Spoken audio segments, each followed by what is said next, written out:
One player writing history with the craziest drive of his life, while the other couldn't handle the pressure and walked away mid-round. These are the most unbelievable golf moments ever happened at the Ryder Cup. Sometimes you witness something so impossible, so completely against the laws of physics, that your brain refuses to process what just happened. This is one of those moments. We're talking about the par 5 fifth hole at Whistling Straits during the 2021 Ryder Cup, a 581-yard monster designed by Pete Dye to be a 3-shot hole. The hole curves right like a snake, with water lurking everywhere and forced carries that would make most pros reach for an iron off the tee. Standard strategy? Hit it safe to the left side of the fairway, lay up, then try to get close with your third shot. But there's this guy standing on the tee box and he's looking completely the wrong direction. Instead of aiming left at the safe part of the fairway, he's staring straight right, at nothing but thick fescue grass, water, and several thousand spectators. His playing partner hits a conservative 305-yard drive down the left side. Smart golf. Then, this lunatic steps up to his ball and dozens of marshals start frantically waving fans out of the way.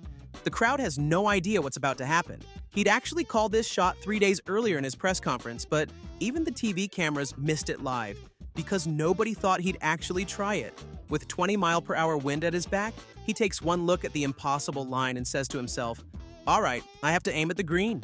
So he does. He whips back his club and takes a mighty hack. The ball soars off the face so high and so far that nobody except him could fathom where it was going. When it finally lands, 417 yards, the aggressive line he took chopped off more than 500 yards of the hole's distance, leaving him just 72 yards to the pin. His name? Bryson DeChambeau, and he just turned a 581-yard par 5 into a pitch and putt. There's one moment that proves sometimes the greatest victories come from what you choose not to do. It's 1969 at Royal Birkdale, the final hole of the final match. Great Britain and Ireland are tied 15.5 to 15.5 with the United States. This wasn't supposed to be close. The Americans had won 12 of the last 13 Ryder Cups. But Tony Jacklin had ended an 18-year drought by winning the Open Championship just 2 months earlier, becoming the first British major champion since 1951. Everything comes down to this: Jacklin versus the Golden Bear, Jack Nicklaus, in a match that will decide whether America keeps the cup or Europe claims their first victory since 1957. On the 18th hole, both players reach the green in regulation. Nicklaus, feeling the pressure, sends his birdie putt racing 5 feet past the hole. Jacklin calmly lags his birdie attempt to just 2 feet. That's 2 feet between glory and heartbreak. Nicklaus steps up and drains his 5-footer for par. Now all eyes turn to Jacklin. Make this putt, and Europe gets their first Ryder Cup tie in history. Miss it, and America wins outright. But then something extraordinary happens. As Nicklaus retrieves his ball from the hole, he bends down and picks up Jacklin's ball marker. You know what that means? Just like that, the putt is conceded. Jack Nicklaus threw away the Ryder Cup. Next, there's one epic moment back in 1985 when golf changed forever. At least at the Ryder Cup. See, for decades, the Ryder Cup had been American territory. They'd won 12 straight times since 1957, with only that famous tie in 1969 breaking the streak. Europe had just been formed as a team in 1979, expanding from Great Britain and Ireland, but the Americans still dominated every match. The competition was getting so one-sided that people wondered if it was even worth playing anymore. Then came September 1985 at the Belfry in England. Europe had something different this time. Tony Jacklin as captain and a squad that genuinely believed they could win. But it wasn't until Saturday afternoon when Craig Stadler missed a 2-foot putt on the 18th hole that everything shifted. Instead of America taking the lead, the match was suddenly tied 6-6. Sunday's singles matches were tense, but Europe kept building momentum. Then, it all came down to the final crucial point. Sam Torrance, the Scottish veteran, was facing America's Andy North on the 18th hole. The two players had battled all day, going into the final hole dead even. Torrance found the green in 2 shots, but he was still 22 feet away from the cup. Miss this, and America might rally. Make it, and Europe would claim their first ever Ryder Cup victory. Torrance rolled the putt perfectly, and when it dropped, well, it made history. Europe had won 16.5 to 11.5, ending America's 28-year stranglehold on the trophy. Next up, have you ever seen golf shots so absurd they defy physics and logic? Luckily, the crowd at the 2021 Ryder Cup did see it, and this is what happened. Friday morning at the 2021 Ryder Cup, Jordan Spieth and Justin Thomas were in deep trouble against Jon Rahm and Sergio Garcia, down 2 holes with just 2 to play. They needed a miracle. On the par 3 17th hole at Whistling Straits, Thomas's tee shot looked decent at first, hitting the right side of the green. But then, disaster struck. The ball careened left, rolled across the entire putting surface, and disappeared down a nearly vertical slope toward Lake Michigan. When they found the ball, it was sitting in thick rough on what looked like a 10-foot cliff. Any normal golfer would have chipped out sideways and prayed for bogey. But, Jordan Spieth isn't normal. He studied the shot for what felt like an eternity, then pulled out a wedge and took the most violent swing imaginable. The only option was to open the face completely and swing as hard as possible, hoping for the best. So the ball shot almost straight up in the air and somehow plopped onto the green about 5 feet from the hole. But that wasn't even the craziest part. The momentum from his swing sent Spieth tumbling backward down the hillside, taking 24 frantic steps as he tried to avoid crashing into the rocky shoreline of Lake Michigan. He was facing the water when his ball landed and had no idea where it had gone. Though Thomas couldn't convert the putt and they lost the match anyway, this shot was one of the best recoveries out there.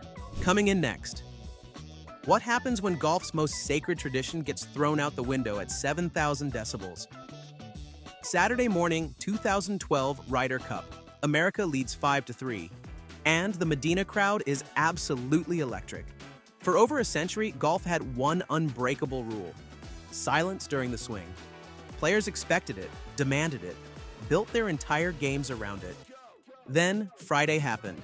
Bubba Watson stepped onto the first tee and did something unthinkable.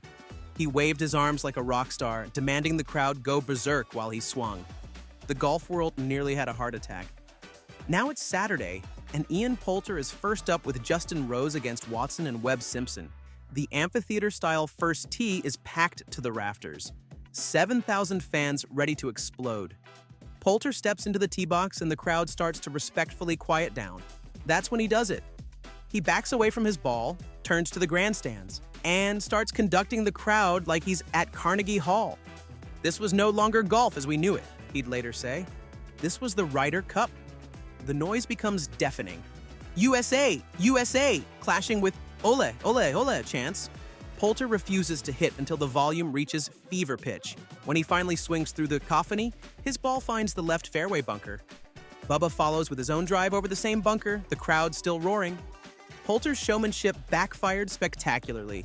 His drive found the exact bunker he was trying to avoid, while Bubba, who'd started this whole circus, cleared the same trap with ease and had himself a good laugh. Which brings us to this next one. What drives a man to pull out the most unforgiving club in his bag when everything's on the line? You're 229 yards from the pin with water everywhere. Your opponent just crushed a drive, leaving him a simple 9-iron, and the entire golfing world thinks you don't belong here. The morning newspapers basically wrote your obituary. You're 41 years old, ranked 71st, dead last among all players at this Ryder Cup. This is Christy O'Connor Jr. on the 18th at the Belfry, September 1989. His opponent, Fred Couples, rising American star, future world number 1. The match was all square, but when they reached the terrifying 18th hole, advantage swung dramatically toward the American. Both had to navigate shots over water, but Couples' length changed everything. O'Connor hit a perfect drive. Then Couples bombed one, pulled it left, but his raw power carried it safely over the hazard. The result? Couples had a comfortable 9-iron. O'Connor faced 229 yards of pure anxiety. Captain Tony Jacklin pulled him aside. One more good swing for Ireland. Put it on the green and you'll put huge pressure on him. So O'Connor reached into his bag and pulled out a 2-iron. A 2-iron.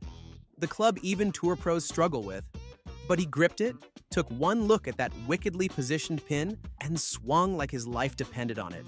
The ball launched high and true, landing 4 feet from the hole.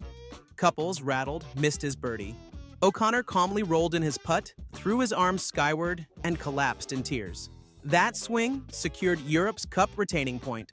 Now, this is a big one. See, there are leads that feel safe, and then there are leads that should be mathematically impossible to blow. 5 points with 1 day to play? That's supposed to be game over. But in golf, impossible has a funny way of becoming inevitable when you least expect it. This was Seve Ballesteros' moment. captaining Europe on Spanish soil, the first time the Ryder Cup had ever been played in continental Europe. The passionate Spaniard had prepared everything perfectly, even altering the course setup to favor European strengths over American power. For 2 days, his plan worked.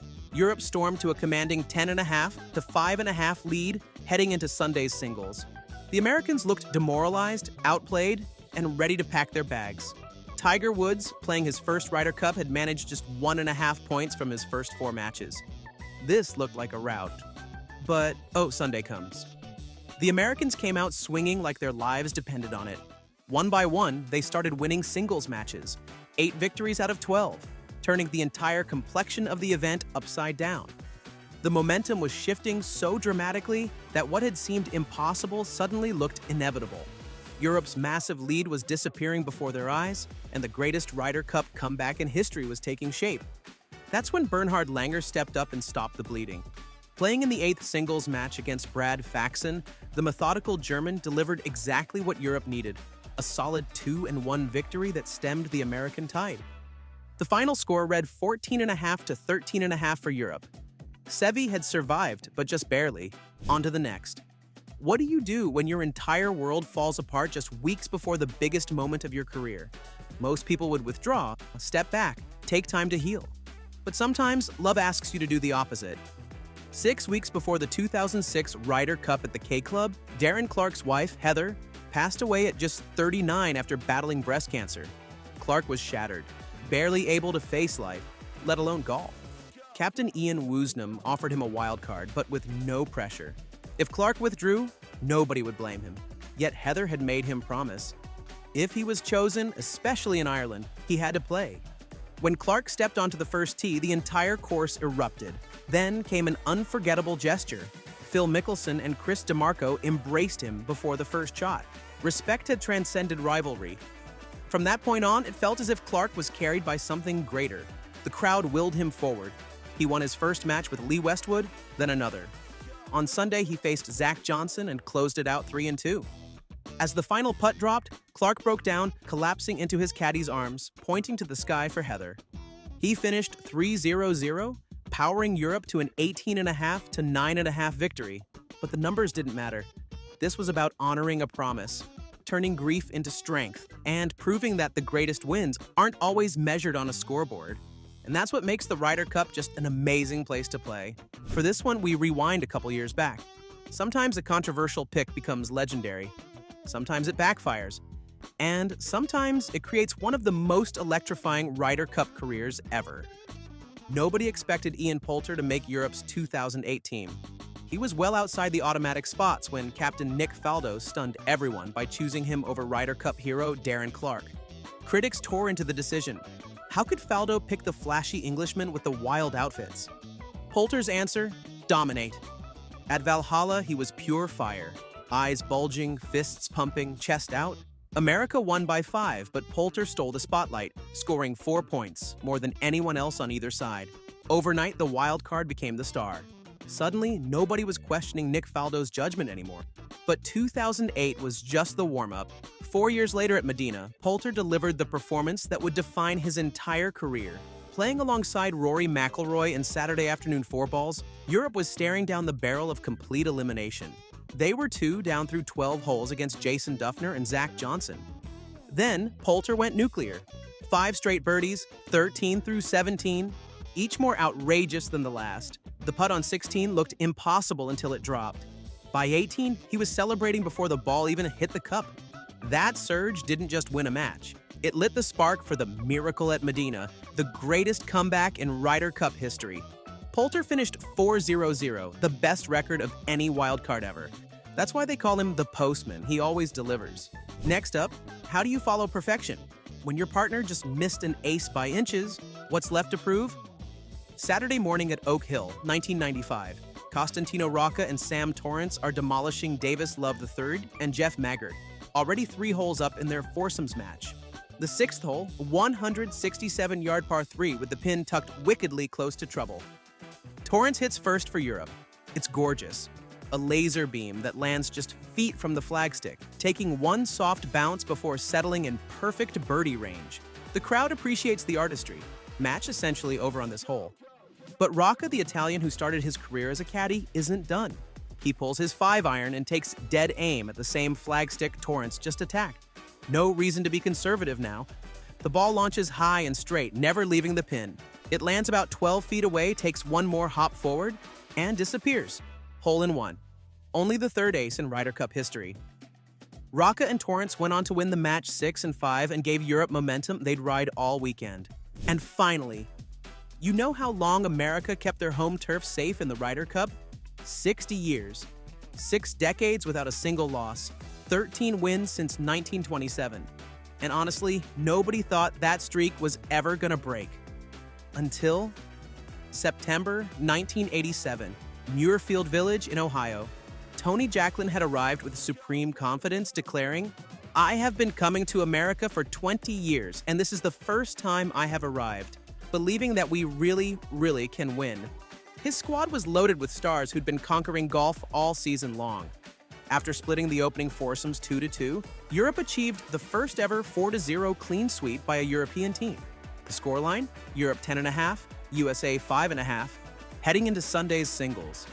The backbone of this European revolution was the Spanish fire of Seve Ballesteros and Jose Maria Olazabal. They both earned crucial points throughout the week, going 3-1 together in their matches. But on Sunday, the Americans pushed back hard, and Europe's leads started to wobble. Then came Eamon Darcy, up against Ben Crenshaw, who was putting with a 1-iron after snapping his putter. Darcy held his nerve and took it on the 18th to lock in Europe's 13th point. So when Seve Ballesteros beat Curtis Strange 2-1 to hit 14.5 points, that was it. Europe had won. The final score, 15-13.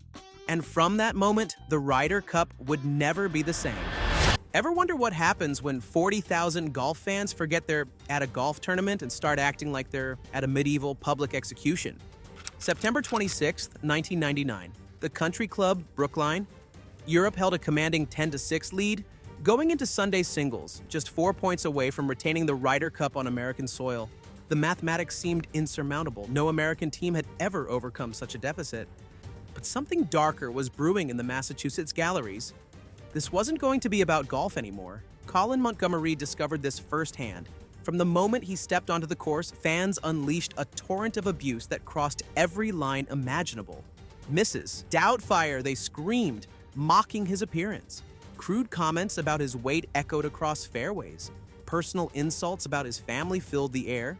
Meanwhile, the Americans were mounting their impossible comeback. Tom Lehman, Hal Sutton, and Phil Mickelson grabbed crucial early points. By mid-afternoon, the unthinkable was becoming reality.